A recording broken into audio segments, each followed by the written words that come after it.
This is Longbox Review, Episode 7.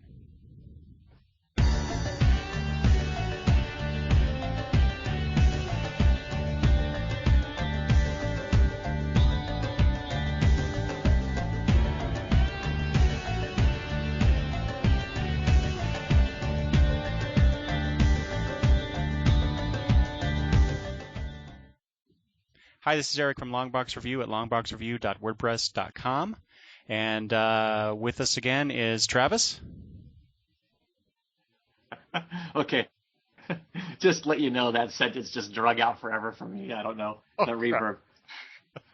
Anyway, yes, this is Travis from Longfellow's Thoughts at longfellowsthoughts.wordpress.com. Did you just say Longfellows? Did I? I may have.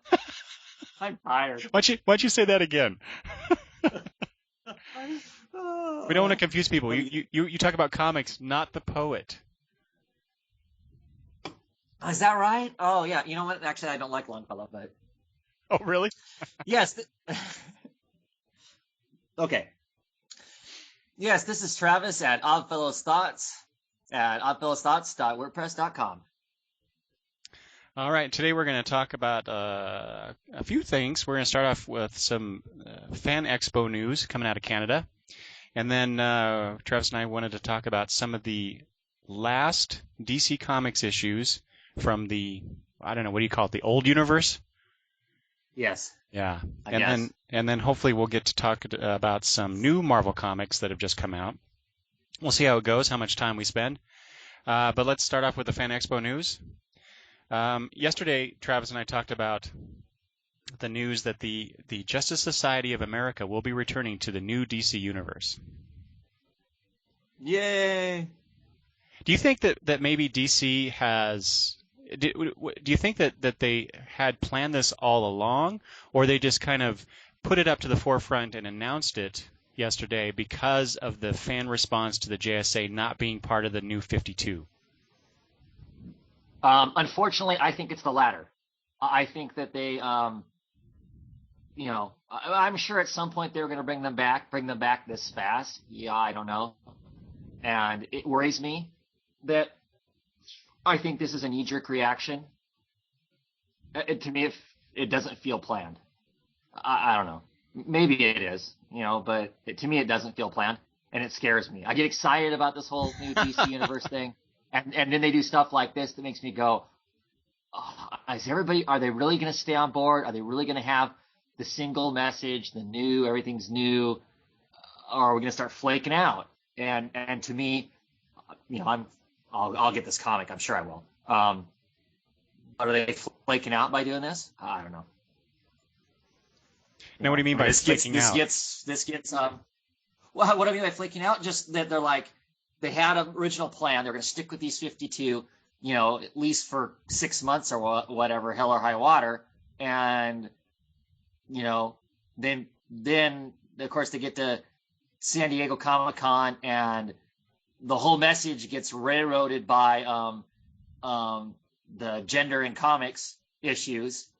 And so they have to spend a lot of their energy talking about that. So they have to figure out how they're going to fix that.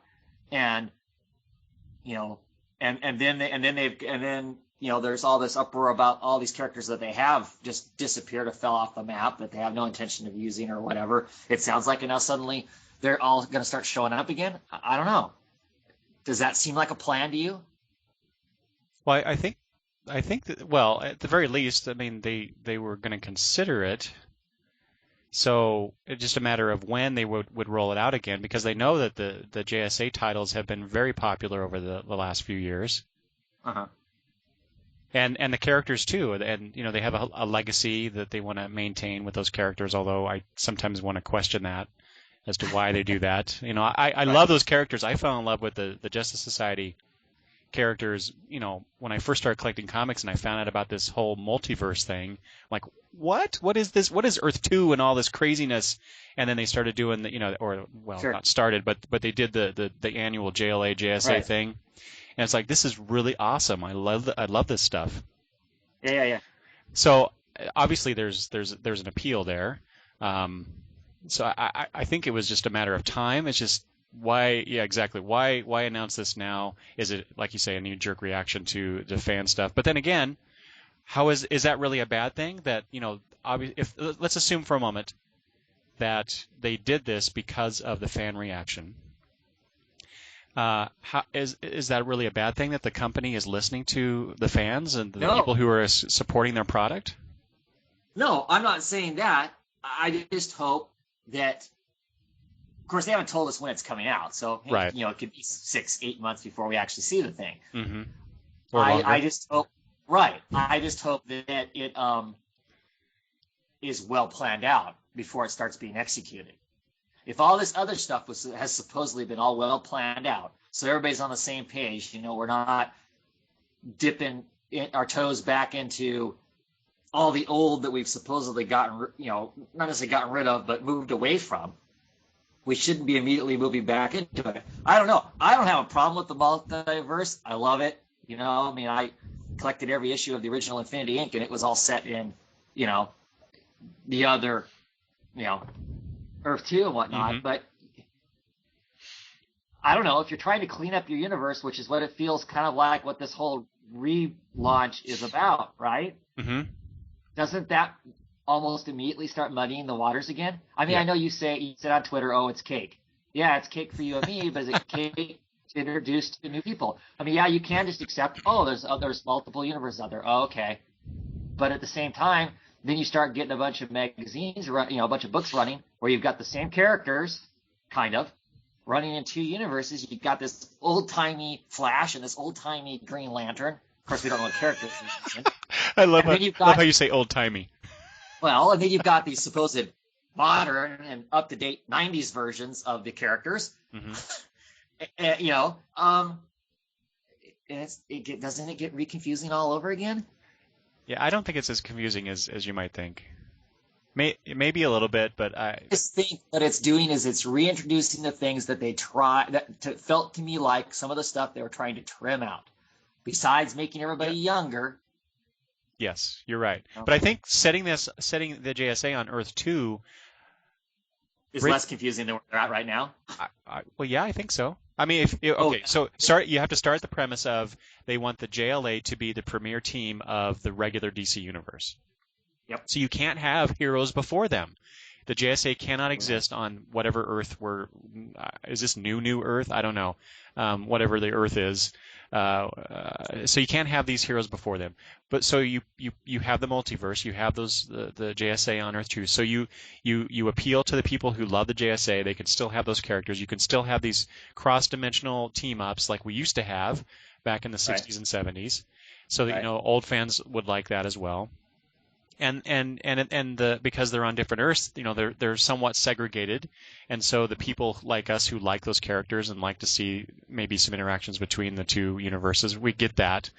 But then the people who are new coming into the DC Comics, they can stick with the JLA or I'm sorry, Justice League. It's not JLA anymore, but the new DCU. So I think it works on both ends. But you're right. Are they trying to do too much in related areas that it will fragment the buying, the folks of us who are buying the comics?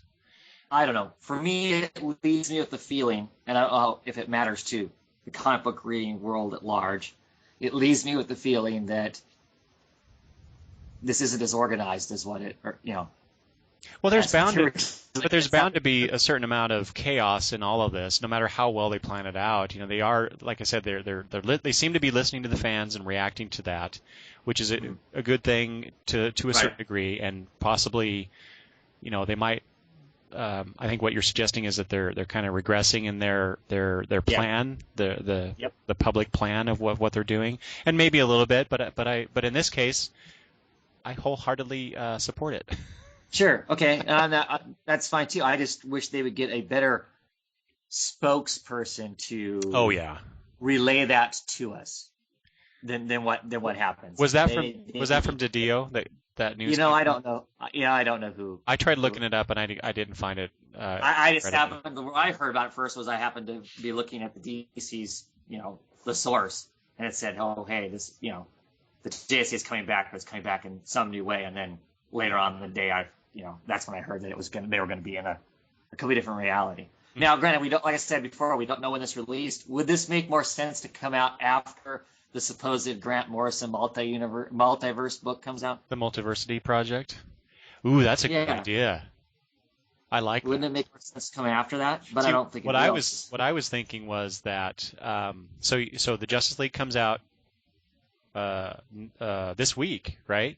So Flashpoint ends, Justice League number 1 comes out, and so then we have, I think they said, or correct me if I'm wrong, the first 6 issues is going back and telling the basically the new origin story of the Justice League. Right. Mm-hmm. And then it picks up in the modern day in the next, I'll say 6 issues for lack of any information. But the next arc will be whatever story they have in the modern time. And see, and as we were talking earlier about the whole JLA, I'm going to keep calling it JLA no matter what, team up, that would be an interesting, and I think a cool way to do this, the start of the second year of stories. And then that way, so within a year's time, we have the JSA back. They do a team up. That's how they introduce them, and then we have a new book in the following year. So, but I don't know if that's happening. It's just I thought that would be a cool way to do it. But I like your idea too, of the multiversity thing. But I think based on what I know of it, that's going to be well into next year sometime before we get that. Well, I know. And I don't think they're going to put off the JSA for that long. No, or they wouldn't have announced it. No. Or I hope they wouldn't have announced it. Although, in fact, I would think they announce a lot of things and then you have to wait. So. Yeah, and they'd have to give Nicola Scott a job before that. So they can't have her sitting around for a year. Oh yeah. Well, I guess she could be working on comics for a year, but I can't imagine that either. Her working for a year and her work not seeing the light of day for that long. I don't know. Yeah, I just looked at the source, and the only source, quoted source, is Eddie Berganza. Yeah. On there, so I don't know what the actual announcement was, but anyway, so the JSA is coming back. We'll see how that goes. But I'm looking forward to it. At least I'm curious to see who's going to be on the team. Yeah, I was just going to say that. What characters they're going to use, what time period they're going to set it in. I hope they don't go back to the World War II thing, although I kind of like that. But we'll see. The other thing I want to talk about, I think this was announced, the whole Jill Thompson doing an issue of The Shade, but I think that came out of Fan Expo. But what I want to talk about was the Shade series in general. So this is the thing, I think. Do you recall this, Travis? Was that initially announced at Emerald City? It was. Yeah. So then because I got real excited because that was my favorite character from the Starman series. By 2 years ago? Jim Robinson. Was it 2 years ago? Yes, it was. Yeah. Yes, it was. Yeah. Because Robinson wasn't at Emerald City Comic Con this last year. Right? Really? Wait a minute. I'm rethinking that 2 years ago. It was 2 years ago, because 2 years ago it was, I'm going to be doing the JLA, and it's going to be this new team, and it's going to have all this great stuff, and then it slipped out, by the way, and it's, it slipped out that he was going to be doing that, and yeah. So it's taken 2 years for it to get off the ground. I'm looking it up here. What's your opinion about the Shade 12-issue series that they're doing? To tell you the truth, I don't have an opinion on it. I haven't read the first stuff. You haven't read Starman? Oh, I know. Isn't that horrible? No, I haven't. See, okay, there's another idea I have for a podcast topic, is the stuff that you hear about that you should read and you haven't. But then read it, and then we talk about it, right? So you'd never read Starman. That was an interesting, and it's obviously well loved by a lot of people. Right. But I read it, and like I said, the whole Shade character part of it was the best thing about that series. So to hear that James Robinson is coming back to that is interesting. Well, I know a lot of people are excited about it. But it's also, considering how well James Robinson has done other books in the last few years, it's Yeah, what's also, up with? yeah, I'm really leery about this. Yeah, I mean, I'm not getting it because I haven't read the first thing yet. And I'm not getting it because, well, mostly because of that. And right now, he hasn't been doing a whole lot for me. Um, I'm both curious about all the artists that are going to be working on it, and at the same time turned off by that. Unless each of those issues are going to be telling me some sort of a different story, I'm getting fatigued with picking up books and then constantly looking different than the last time I looked at it. Not that I want my art all look the same, but I like to be able to pick up a consistent title, and then it changes to an arc, and then maybe it changes the way it looks and whatnot. Hmm. Well, I like that idea though that they're gonna have different artists do this over the course of the year. Even though it's, I guess I don't know what the story is, so I guess that's cool. Well, I don't either, I like it when they do. I'm so used to this reading, like Sandman and stuff, some of the longer Vertigo series, especially, where Uh-huh. you'd have the same writer over the course of the whole series, but you get different artists for the various arcs, and I grew to like that a lot. So that idea just appeals Well, to me. that appeals to me for an arc, but this is every single issue. So is every single issue going to be a Is it self-contained story? is it every issue they have a different artist? I thought they were going to do maybe one or two issues or something. Oh, I guess I don't know 100%. All I knew was when I read the first solicitation for it, didn't they basically imply that it was going to have multiple artists across it? And I don't know if it's 12 issues and you've got 6 or 7 artists. I mean, it's like the Bruce Wayne. Oh god, blank on the title. The one of him coming back from the past, getting shot back to the past and The moving Return of forward. Bruce Wayne? Bruce Wayne? Yeah, Yeah. yeah. Well, yeah, So a different artist every issue. right, I like that, and the reason I like that is because as a whole, each issue he was in a different era, so you could give it a different flavor. So that's fine. Hmm. And I guess for me it would be a matter of what's this story going to be about and whatnot. And if each telling us a different story about a different segment and whatnot, then obviously having different artists works great. But I guess I'm one of those people that believes that the writer should be writing for the artist, and so you should have some idea of what your artist's capabilities are. Therefore, you're writing a story for them and their style to some degree, aren't you? Yeah. And that's my well, but how do you do that then?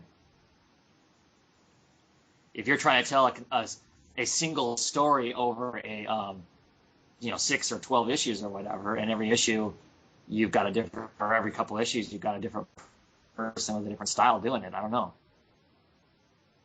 Well, it'd be interesting to see at least. And like I You'll have said, to tell me what it's like. yeah, yeah. Yeah. See, for some Yes. reason, I thought you had read Starman and also liked that character, so that's why I brought it up. Nope. All right, well, let's move on to the next one. So the last thing I want to talk about from coming out of Fan Expo, I just read this morning, was the announcement of Alpha Flight will be an ongoing series now. Yay. Really? You think that's a good thing? I think I like the characters. I collected them back when Alpha Flights first started out and whatnot. I just finished issue 3 last night of the miniseries. I don't know. I don't know. We'll see. I'm obviously gonna finish getting this The 8 mini- issues? right? Yeah, and see how excited I am by it. I'm not put off by it. The nostalgia of it hasn't worn off yet, so we'll wait and see. I figured a couple more issues, the nostalgia of it will wear off, and then I can make a decision based on, is this just a good comic for being a good comic or a fun comic? Right now, it's fun for me just because, Yeah. I can cruise down memory lane with it. So I guess. Yeah. Well, I've been enjoying it to a certain degree, but I've not been wowed by it. So I was kind of liking the idea that they were going to have 8 issues and then it was done, and then maybe down the road they might start it up again. I'd take a look at it depending on who was involved, but yeah, I don't think I'll Well, yeah, no. I was gonna say I don't think I'll continue with it, but it really depends on how that first arc, those first 8 issues ends. And they did say that they have a climax for the story in those 8 issues, and then they're just going to move on with issue 9 with a new story. Well, I'd like to see them being a superhero team as opposed to, basically getting the crap kicked out of them. Oh, yeah. Trying to figure out how to. Yeah, actually be Alpha Flight. Right. Instead of reacting to all this stuff. So I may, like I said, because it's an ongoing now, I may go past this first arc to see what that's like. Yeah, that's true. Unless I'm really disappointed with how this whole thing ends. Well, and they also said too that coming, I don't know if they're going to introduce it between now with whatever issue, the last issue came out, was it 3 or 4? Probably 3. And issue 8, but they said going forward, like I said, I don't know if it's within these next few issues or if it's the next arc. Alpha Flight's going to discover that they're part of a larger group of heroes called the Commonwealth of Heroes. Because the Queen is actually, or Canada's part of right. Great Britain, right? So that's, huh? Kind of, yeah. Anyway. Yeah, right, kind of. But so they're part of this larger group of things. So they're going to have Captain Britain in there, and some other I guess British heroes. So that actually really appeals to me because I like Captain Britain, and that's something that I don't think Marvel's really done successfully. Is introduce like more international heroes, other than Canadian ones. Wolverine being the primary one. Right. So I really like that idea. So we'll see how that goes. But so I guess you've convinced me I should stick around for the first few issues of the new arc anyway. Yeah. All right. So did you hear of any other news from Fan Expo that you wanted to bring up? Nope. Those are the main things that I had heard. Now, are we just haven't had time to look into it, or is that really just the big stuff coming out of Fan Expo as far as comics goes? I really haven't heard anything that was like, oh, this is really cool news. I just haven't had time to really pay attention to it, to tell you the truth. Yeah. I mean, there's other stuff that kind of interests me. I mean, they've announced that there are other creators working on stuff and whatnot that I find somewhat interesting and whatnot. But I think that has as much to do with the politics of the industry in some sense as it does anything else. So, and if we get off on that, I'll be talking for a long time and won't get to the stuff we want to talk about. So, all right, well, let's move on. Yes. All right, so let's get into the final issues of some of the DC titles before the New 52 start up next week. We both read a bunch of them, but we do have several that we've read that we both read. So let's talk about those. Let's start off with Batman and Robin number 26. Yeah. Well, that doesn't sound very good. Well, I don't know. So now, is this a series that you've read from issue 1? Yes. Okay. Yeah, so thinking of it in terms of how this series started out and how it's ended, what are your thoughts on that? Well, the fact it went from something that Grant Morrison was really interested in writing, and therefore that showed, to us ending with filler issues, right? Yeah, so we had, 2 or 3 issue arcs written by different people before we got to the final issues. Right. Or issue. Well, the last 2 or 3 issues were written by Judd Wittick. And then we have... Right. So you had the first arc was by somebody else. Yeah. And who I can't remember now. And then, then they did the Judd Wittick, what's his name, the guy I hate so much? Jason Todd. Yeah, that guy. Yeah. Was that the last arc, and then we got 26? Right. Yeah. Okay. I don't know. This issue, I like the art of it, but I wasn't real excited by the story. Really? No. So what bothered you about the story? Well, the fact that it's a French Joker, for one thing. Um, I think it's funny when the characters are telling us to just, you know, one character's telling us all the backstory instead of just, showing us the whole backstory. And the other character keeps saying, yeah, well, why don't you just let's get to the comic, like the second page or something like that. It's got, Night Runner kind of blah, blah, blah about what's all happened. And Robin's going, yeah. That's right. Tell us what we Let's don't get to the know. story, please. I mean, that's what it felt like to me. It's like, Well, okay, but so you've got your own characters telling you to hurry up and get to the story. What does that mean? I mean, well, maybe but we have to be we dumb Americans have to be schooled in French. We have to know what Les Jardins Noirs. And I know I said that really badly for anybody who knows French, I'm sure. But the Black Garden is the French equivalent of Arkham Asylum. We have to know this information, Travis, for the story to work. Uh-huh. And I already knew that because I read the comic. So wait, so the Black Garden has been in either this Yes. particular title before? Yeah. Oh, I guess you're right. It has not. I apologize. Is it in some other? It was in the last Detective and Batman annuals. Because that's where the character Night Runner was. Oh, that's right. And they talked about it there. Ah. But for those of us, well, I did read those annuals, but I totally forgot about the Black Garden thing. So. Oh.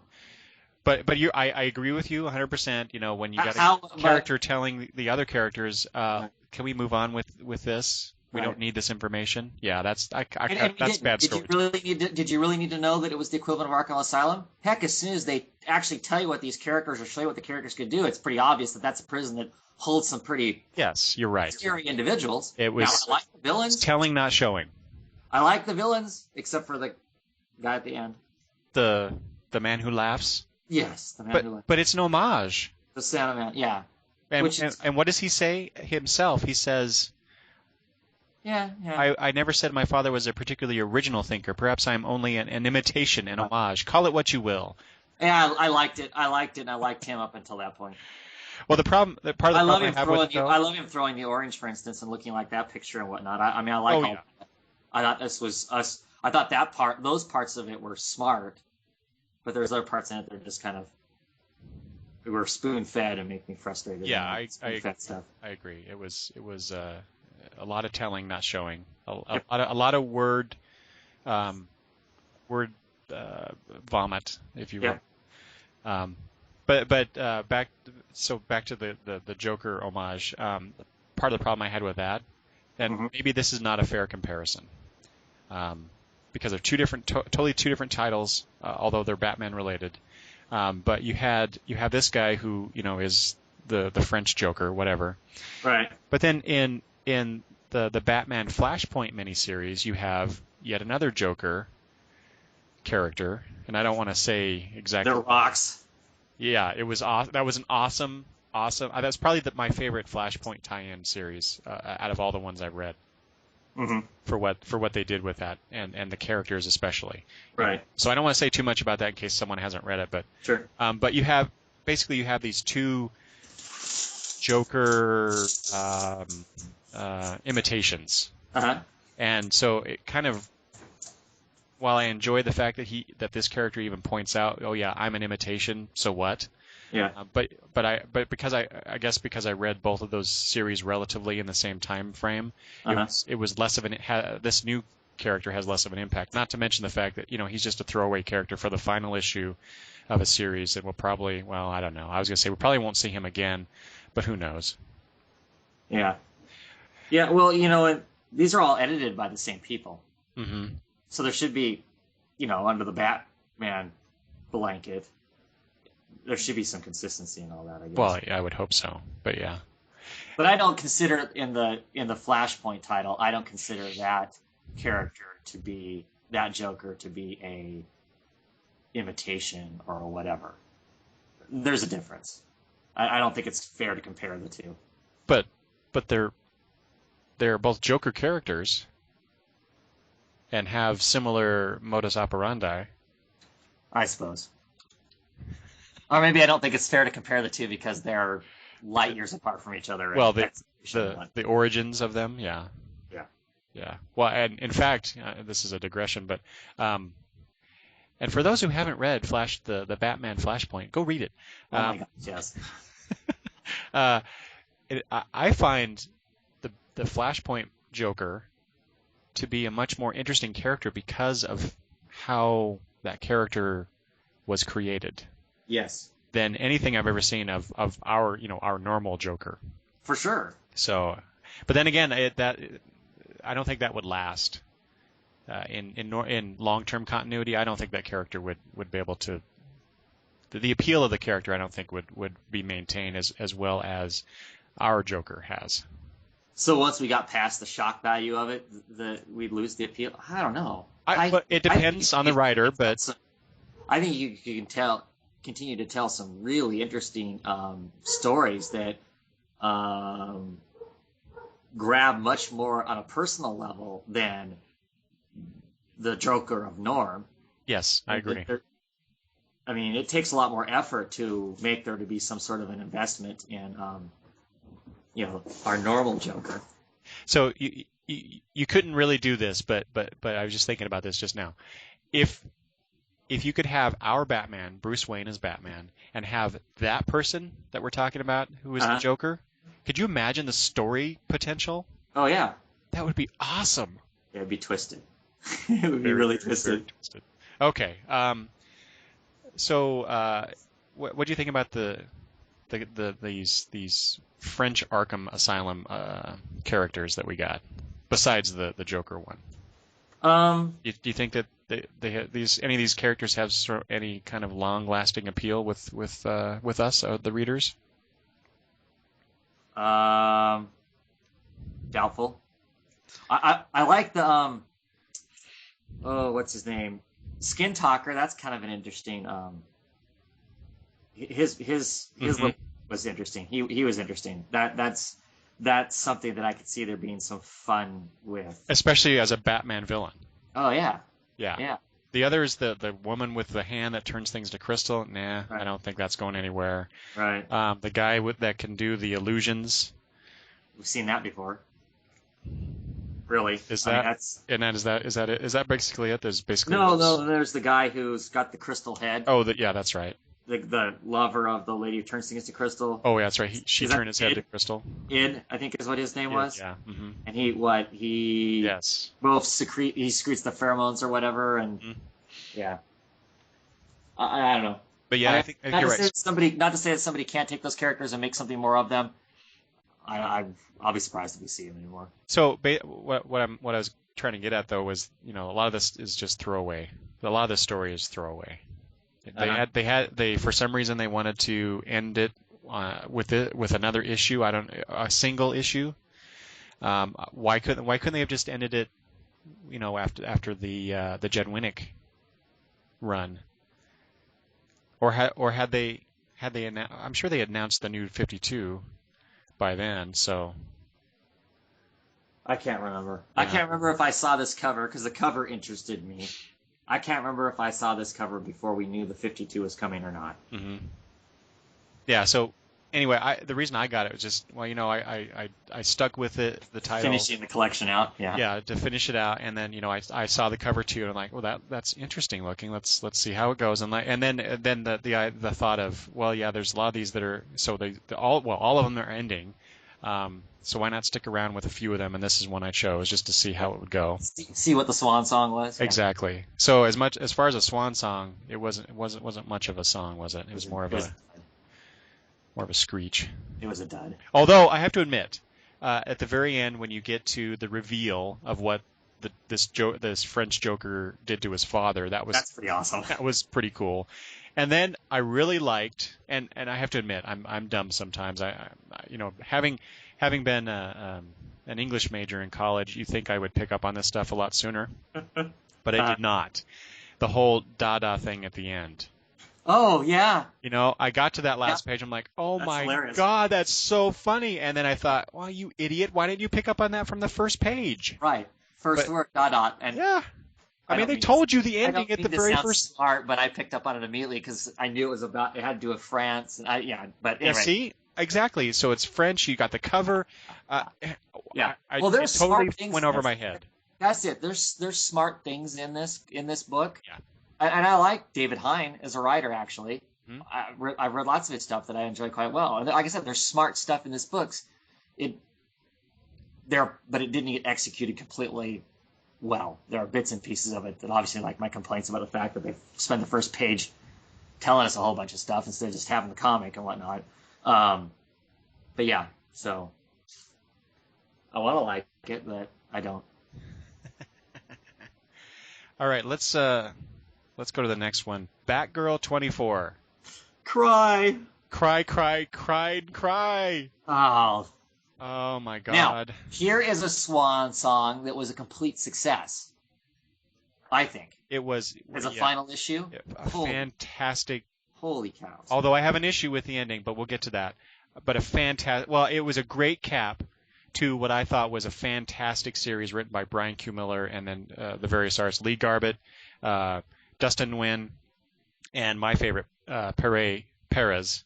Yeah. On the art for the most part. I'm sure there were some other artists, but those are the three that leap to mind. All right. My God, I love this series so much.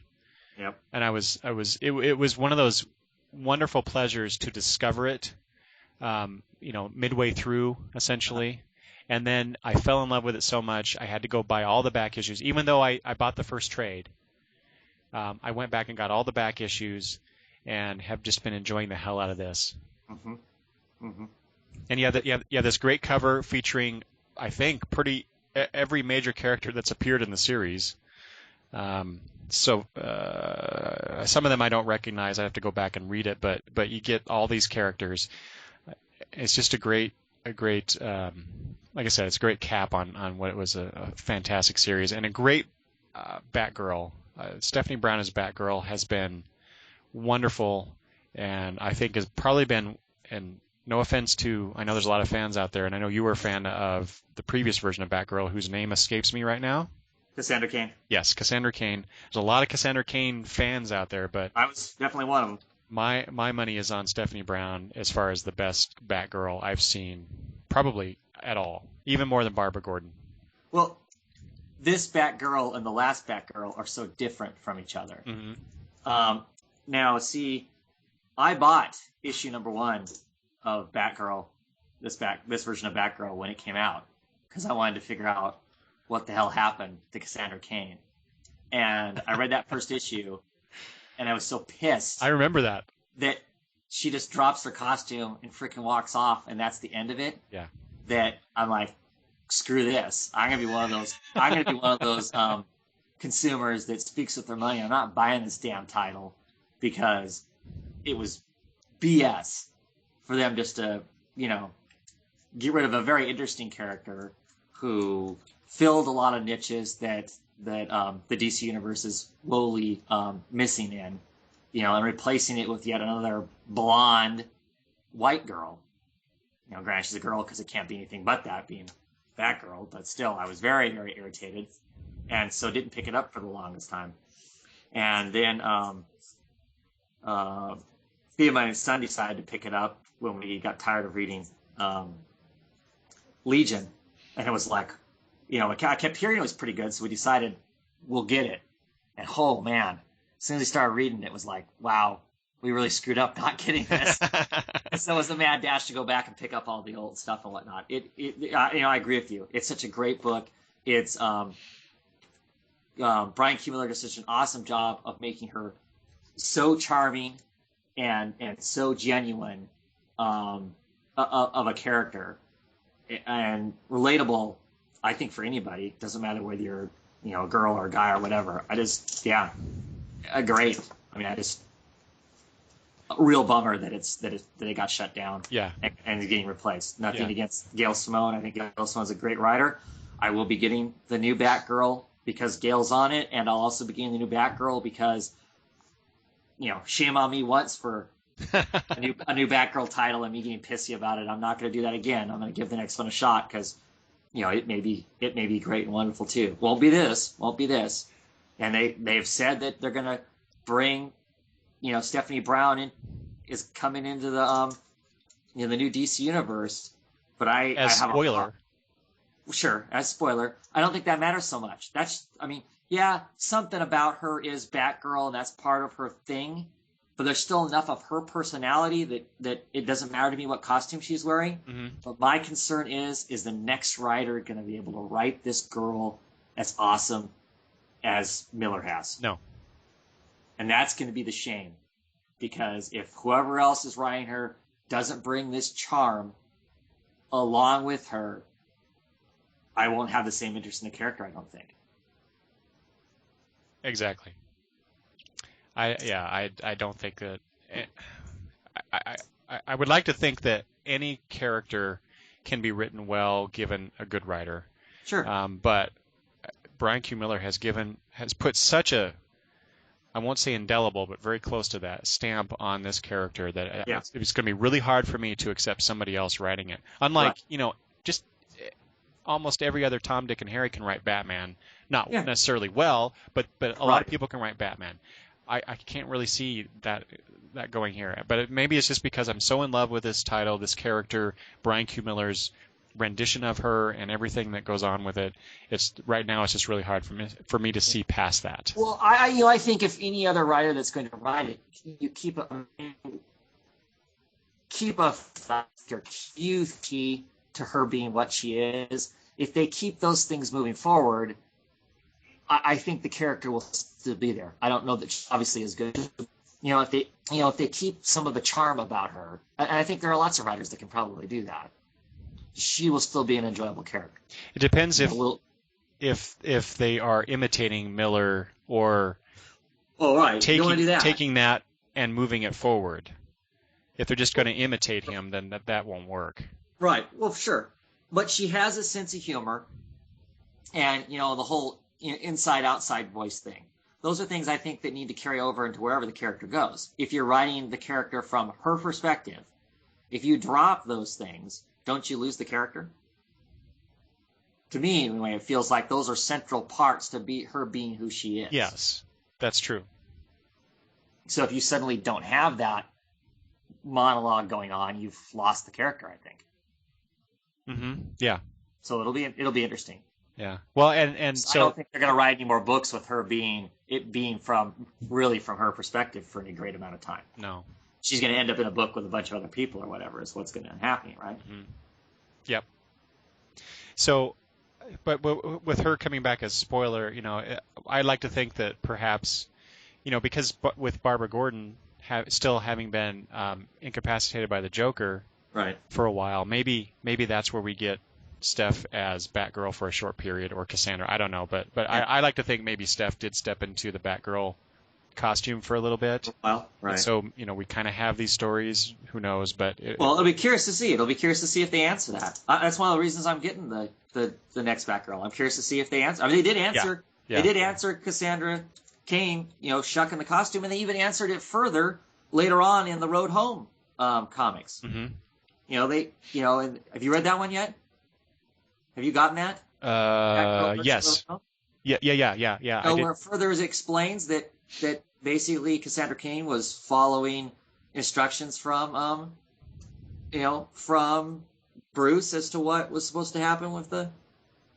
Great that I guess that Bruce has that much control over everybody that after he's dead they'll follow him to that degree. But I mean that's a different conversation probably. But explained it further, which I thought was interesting and whatnot. I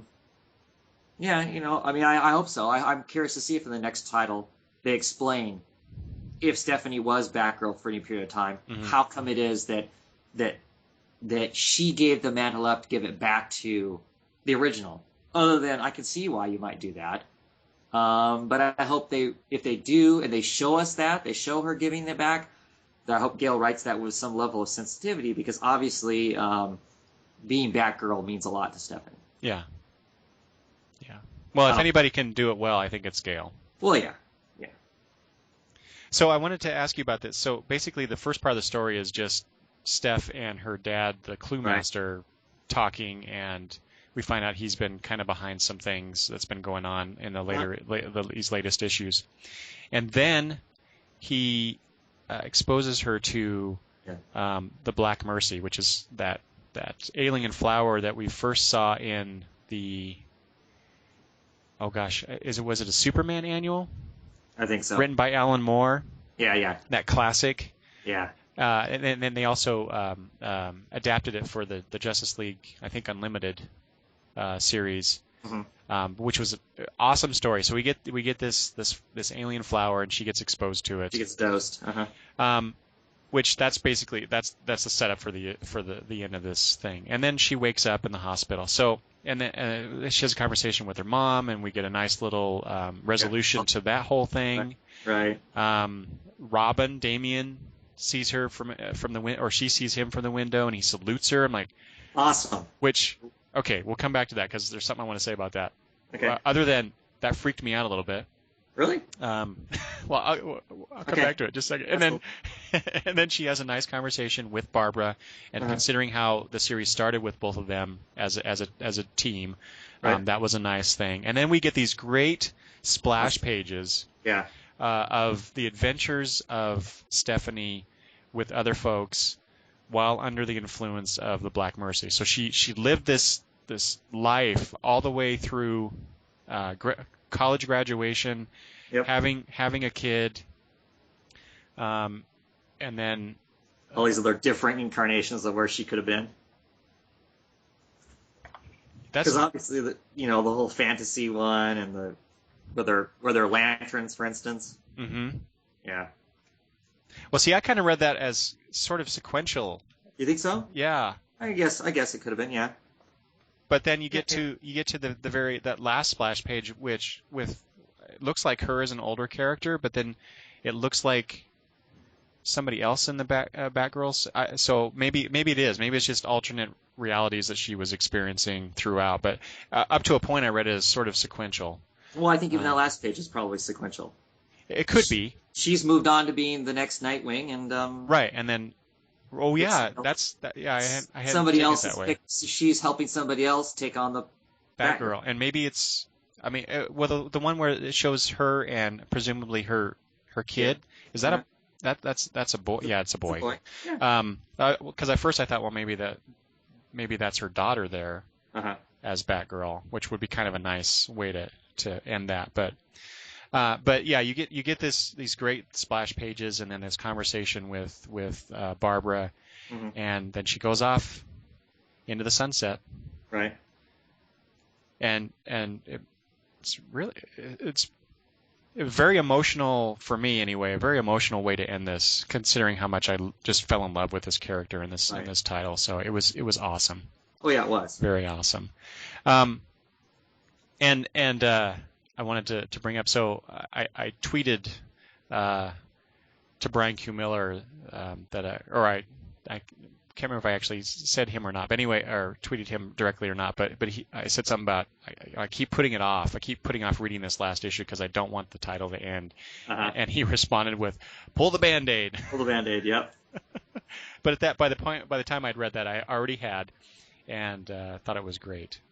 And also, I said, so I'm going to name drop a little bit here again, Brian Q. Miller. So when I was cataloging some other comics that I just got for cheap at Hastings, the Road Home one-shots.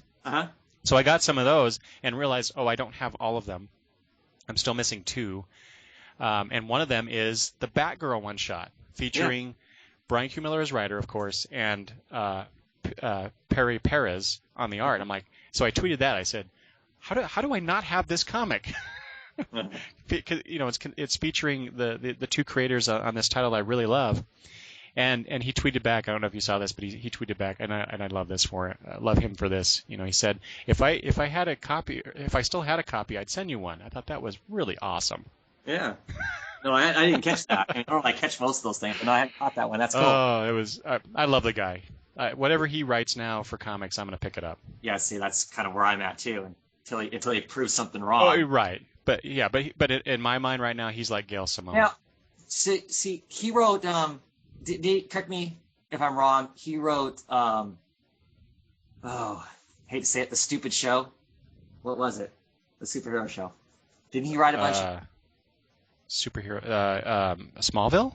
Yeah, didn't he write a bunch Yes, of books? he was involved in that. Don't blame him, or don't. What am I trying to say here? Judging him by that? Don't hold that against him. Well, no, I'm not going to. But it just blows my mind because to I know. me, now I've never watched the show consistently, but I watch it occasionally, and to me it just seems so vapid and vacant, and I'm like, oh my gosh. But I mean, I know it's a completely different thing. Yeah, yeah.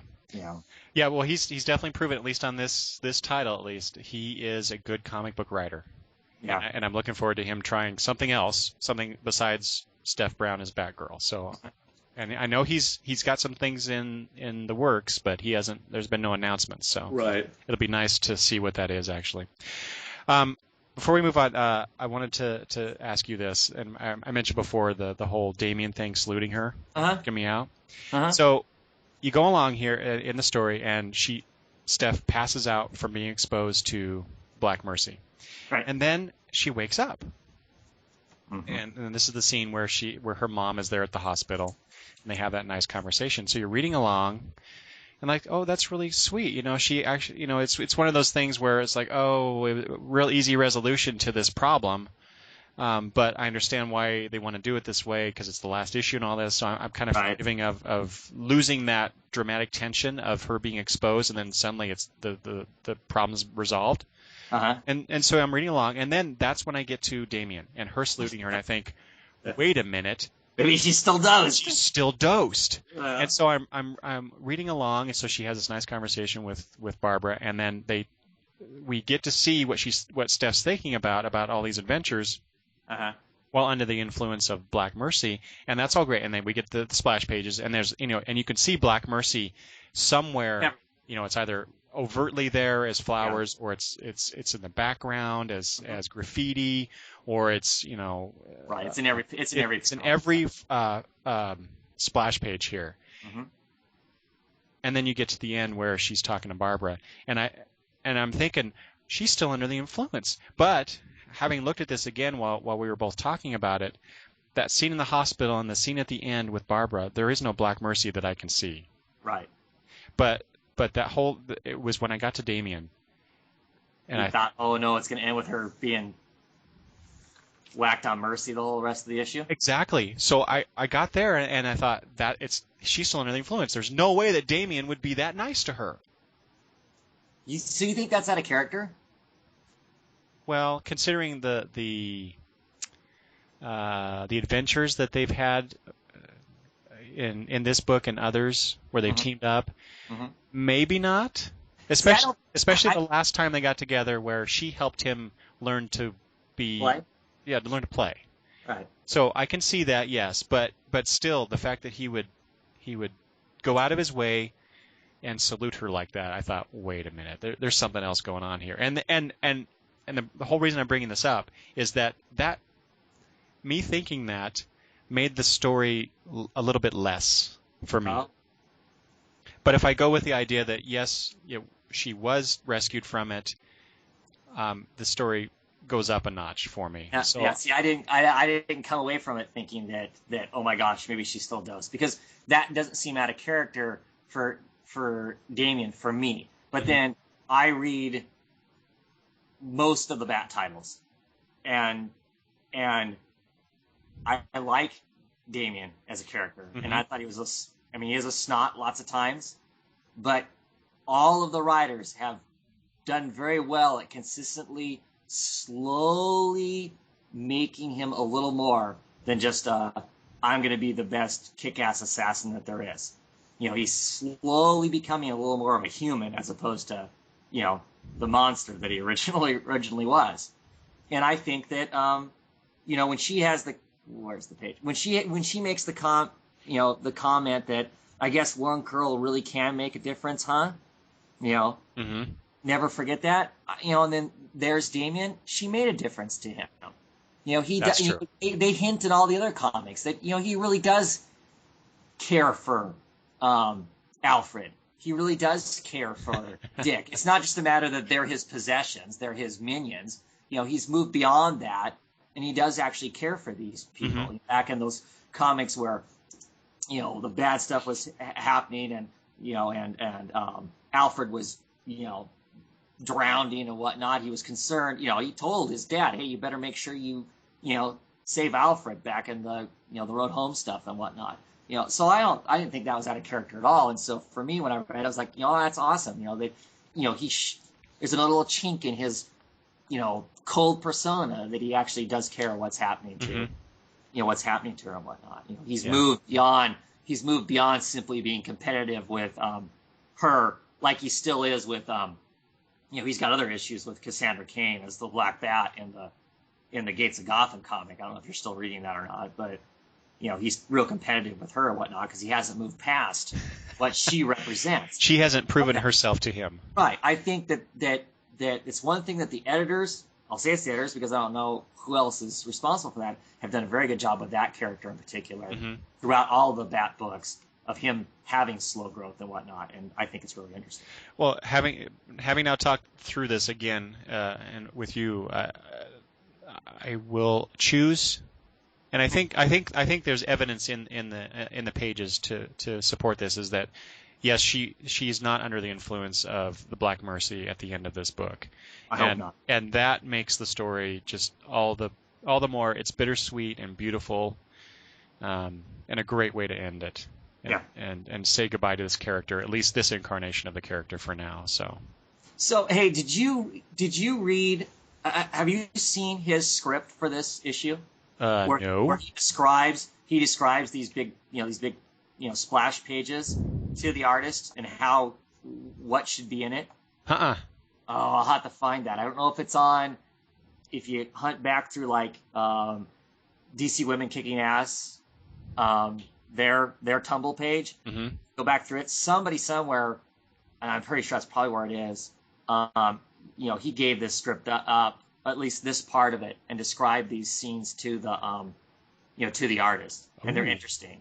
Ooh, I need to find that. Basically, what he did was, to some degree, it sounds like, if I remember correctly, was these are stories. Well, some of them. I mean, not the Lantern one, but to some degree, these encapsulate some of the stories that he was thinking about writing in the future. Ah. And so it was like, well, I can't write them, so might as well throw them in here. Here they are. Let's put as much of that in as we can. That is awesome. Oh, I want to read that comic. Yeah, no kidding. Yeah. Oh my God. My son, I think his favorite panel of all of these is the one where they're lanterns. Yeah, that was good. Where Damian's all raging and whatnot. Yeah, that makes total. And she's Hope. That makes perfect sense. Yeah. Barbara's Will. Yeah, that's perfect. Yeah. Perfect. Oh my God, I got to go find that. Yeah, I'm pretty sure that's where I read it at. I can't imagine where else I read it. I wonder how much it would cost me to pay him to write those issues out. Just give me the scripts. Yeah, lots. Like he's got, I shall ask him. Yeah, and I absolutely love the fact that he managed to squeeze in here also a page that has all of the, basically all of the Batgirls in it. Yeah. With the Blackhawks. Yes. So it's got Cassandra, it's got Barbara. I would have loved to have read that one. Well, yeah, a lot of us. Oh my gosh, that is so cool, so cool. And you know what? It's funny you say that. I'm glad you brought that up because we'll talk about this later. But it seemed like that James Robinson did the same exact thing in the last JLA issue. Yeah. It's like, here's all these ideas I was going to explore, but I don't have the chance. So here, boom. You get one-page descriptions of what it could have been. That whole story arc, right? Yeah. This arc was going to be this, and this arc was going to be that. But that is awesome.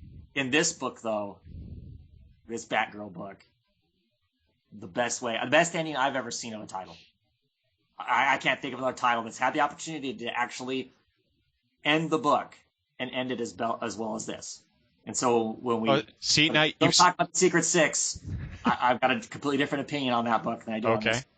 You spoiled it. We're supposed to rank how these ended. Oh. I never said that to you, but nothing beats this book. Okay, well, you know what? I agree with you. I cannot think of a title that has had the ability to end its book and end it as beautifully and as charming as this book. Because this book has just been that way all the way through, and it absolutely did not fail one bit in this book, in this issue. It absolutely did not fail at all. Well said. Well put. And with that, let's take a break. Okay. Actually, Travis and I ended up talking for quite a while about some more final DC titles, as well as some new Marvel titles that we both read. So I decided to split up the episode into a couple different chunks, at the very least, depending on how long the episode ends up being when I finally edit it. So this is the end of part 1 of our discussion. Please come back and listen to episode 8, which will be part 2. Thanks for listening.